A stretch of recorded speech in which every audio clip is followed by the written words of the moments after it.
Bismillah wa salat wa salam ala rasulillah wa ba'd. On continue inshallah le commentaire du poème Al-Bayquniya dans la terminologie du hadith. On avait vu le hadith sahih et ses conditions, et on avait vu le hadith al-Hasan, le hadith bon. Et donc aujourd'hui on va voir le hadith faible. Alors l'auteur nous dit وَكُلُّ مَا عَنْ رُتْبَةِ الْحُسْنِ قَصُورٍ فَهُوَ الضَّعِيفُ وَهُوَ أَقْسَمًا كُثُورٍ. Donc qui veut dire, et tout ce qui est inférieur au degré du hadith bon est le hadith faible, et ses catégories sont nombreuses. Alors qu'est-ce que ça veut dire ça? Donc le hadith faible, c'est celui qui n'atteindra pas le degré du hadith bon. C'est-à-dire, si on enlève une seule condition de ces deux hadiths, à savoir que la chaîne doit être continue, que les rapporteurs doivent être dignes de droiture, qu'ils doivent avoir une très bonne mémoire, que le hadith ne soit pas défectueux et qu'il ne soit pas marginal. Naam. Alors si on enlève une seule de ces conditions-là, le hadith devient faible et de ce fait non accepté. Le hadith sahih, on va l'accepter. Le hadith hasan, on va l'accepter. Mais le hadith faible, on ne l'acceptera pas. Donc on voit trois types de catégories. Al-sahih, al-hasan ou al-da'if. L'authentique, le bon et le faible. Mais en réalité, il y en a 5 comme l'ont établi Ibn Hajar et d'autres. Donc on a dit qu'il y avait le hadith authentique par lui-même. Donc c'est ce qu'on a défini avec ces 5 conditions. Mais il y a le hadith as-sahih li ghayrihi, le hadith authentique par d'autres voies. Et là il s'agit du hadith bon qui a plusieurs voies de narration, ce qui le renforce et qui le rend au degré du hadith authentique. Exemple. Donc il y a un hadith qui est rapporté par 4 voies de transmission différentes. Dans chacune d'elles se trouve un narrateur dont la mémoire est inférieure à celle du hadith as-sahih. Donc on peut dire que ce hadith-là devient authentique grâce à ces différentes voies. Donc le hadith bon deviendra un hadith authentique li ghayrihi. Donc ça c'est bien à comprendre ça. On a le hadith authentique par lui-même qui a ces 5 conditions avec dedans les rapporteurs qui ont une très bonne mémoire, et on a le hadith authentique li ghayrihi, as-sahih li ghayrihi, donc par d'autres voies. Ça sera un hadith qui a plusieurs types, qui a plusieurs voies de transmission, et donc par rapport à ces nombres de voies de transmission, il deviendra un hadith sahih li ghayrihi. Ensuite, la troisième catégorie, c'est le hadith bon par lui-même. Donc c'est ce qu'on a vu précédemment. Donc c'est le hadith qui va avoir les 5 conditions du hadith sahih, mais qui les rapporteurs auront une mémoire en dessous, moins bonne que ceux du sahih. Et on a le hadith bon li ghayrihi. Et donc, qu'est-ce que c'est que ce hadith-là?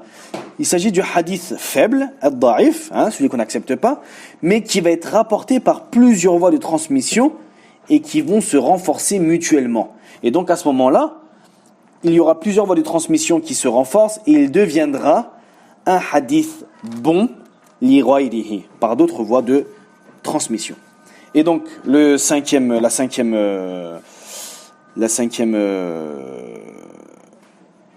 catégorie, c'est le hadith faible, donc tout hadith qui ne remplit pas les critères du hadith sahih et du hadith bon. Donc on répète les 5 catégories de hadith: le hadith authentique li ghayrihi, le hadith bon par lui-même, et le hadith faible. Donc le hadith authentique et le hadith bon, ils sont acceptés et peuvent servir de preuve. Ils peuvent être donc transmis et diffusés, contrairement au hadith faible, qui n'est pas une preuve, et ne peut être transmis sans préciser qu'il est faible. Et donc bien sûr, si une personne vient diffuser un hadith faible et sans préciser qu'il est faible, alors il aura certes menti sur le prophète Mohammed sallallahu alayhi wa sallam. Et subhanallah, c'est une chose qui est dangereuse. D'où l'importance de la science du hadith, car le prophète Mohammed sallallahu alayhi wa sallam a dit « Quiconque rapporte de moi un hadith jugé mensonger est l'un des menteurs ». Et dans un autre hadith, il est dit « Quiconque ment délibérément sur moi, qu'il prépare sa place en enfer ». Donc d'où l'importance d'apprendre la science du hadith et surtout de bien différencier entre les catégories des hadiths. Ensuite, l'auteur nous dit donc, et ces catégories sont nombreuses. Certains savants, ils ont dit qu'il y avait 49 types de hadiths da'if. D'autres, comme Al-Iraqi, en a dit 42, et d'autres 100, et ainsi de suite, ainsi de suite. Il n'y a pas réellement de nombre précis. Alors maintenant, on va se poser la question, mais quelle est la faïda d'écrire, de transmettre le hadith da'if? Alors il y a Al-Khatib al-Baghdadi qui nous dit, tout d'abord on l'écrit pour savoir qu'il n'est pas, pour savoir qu'il est faible, et pour se rappeler que c'est un hadith qui est faible.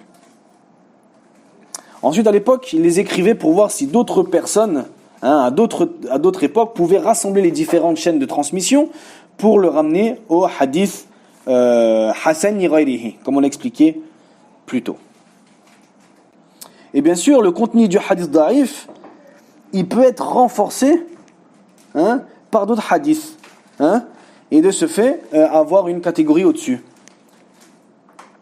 Et certains savants aussi voient que si le hadith da'if il est accepté par la Ummah, alors certains savants voient que ça peut être une preuve.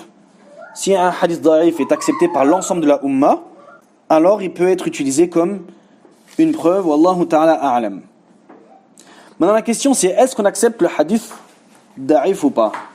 Les savants ils ont divergé sur ça. Est-ce qu'on peut accepter le hadith ou pas? Alors premièrement, le premier avis c'est que certains vont l'accepter de façon absolue sous deux conditions. Que sa faiblesse ne soit pas aggravée et qu'il n'y ait pas de hadith qui va à l'encontre de ce hadith même. Alors pourquoi ils ont pris cet avis? Ils ont dit cela car s'il n'y a pas d'autre texte qui vient le contredire, il vaut mieux prendre le hadith faible que de prendre l'avis des humains. Ça sera beaucoup plus fort qu'une fatwa. Donc on dit bien que si ce hadith il n'a aucune chose qui va venir le contredire, qu'il n'y ait pas d'autre hadith qui parle de ce même sujet, et que la faiblesse soit faible, alors là, certains savants voient qu'on peut l'utiliser. Et parmi eux, il y a l'imam Abu Hanifa, l'imam Malik, l'imam Shafi'i, l'imam Abu Daoud, l'imam Ahmed. Donc ça fait partie de leur avis. Le deuxième avis, ils disent que pas du tout. Donc, parmi ces deux avis, ils disent que déjà on a tout ce qu'il faut dans les hadiths sahih ou bons. Et ces hadiths faibles-là vont nous mettre que des doutes. Et ceux qui sont de cet avis, il y a l'imam al-Bukhari, l'imam al-Muslim, l'imam Abu Zur'a, l'imam Ibn Hibban, Ibn Hazm, Ibn al-Arabi, Ibn Taymiyyah, et ainsi de suite. Et enfin, nous avons un troisième avis, qui est entre les deux. Donc, on ne prend pas dans les ahkam, mais dans les mérites des œuvres. Dans les mérites des œuvres. Donc, sous certaines conditions. Premièrement, c'est que le hadith, c'est que sa faiblesse ne doit pas être forte, ce soit une faible faiblesse. Il faut qu'il y ait un hadith source. Ça veut dire que de base, ce hadith-là, il y ait déjà une base, il a déjà une base d'un acte, et que ce hadith-là va venir donner les mérites de cet acte. Et il ne faut pas croire en ses mérites. Donc c'est un peu contradictoire, mais il ne faut pas croire en ses mérites dans le sens il faut pas qu'on se dise que le prophète alayhi salam il a dit ça. il doit bien sûr encourager à accomplir les bonnes œuvres ou décourager de commettre des mauvaises actions. Et donc ceux qui sont de cet avis, on a l'imam al-Nawawi, l'imam Sufyan al-Thawri, l'imam Abdullah al-Mubarak et d'autres. Et nous avons fini avec le hadith faible. Alors le hadith faible, il a plusieurs catégories. Là on a vu les 5 types de catégories. Le sahih li ghayrihi, le hasan li ghayrihi et le da'if. Donc ça, ce sont les 5 grandes catégories. Ceux qui sont acceptés sont le sahih et le sahih li ghayrihi, le hasan et le hasan li ghayrihi. Et ceux qui sont refusés, ce sont les hadiths qui sont faibles, da'if.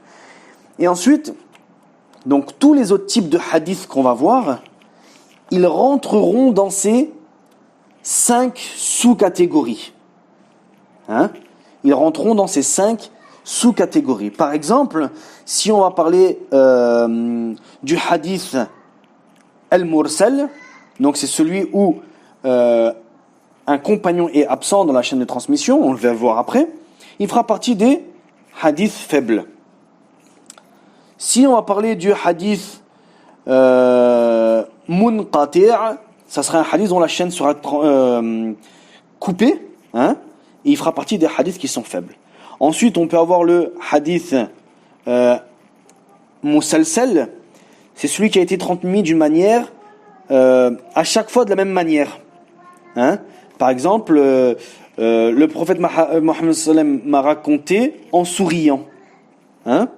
Et tous les rapporteurs vont dire pareil. Foulen m'a raconté en me souriant. Foulen m'a raconté en me souriant. Et comme ça jusqu'à la fin. Donc ça va être un hadith musalsal. Ce hadith-là, il peut être très bien authentique, comme il peut être très bien faible. Voilà, donc tous ces genres de catégories-là, les autres catégories vont entrer dans ces 5 grandes catégories. Wallahu ta'ala a'lam wa jazakumullahu khayra.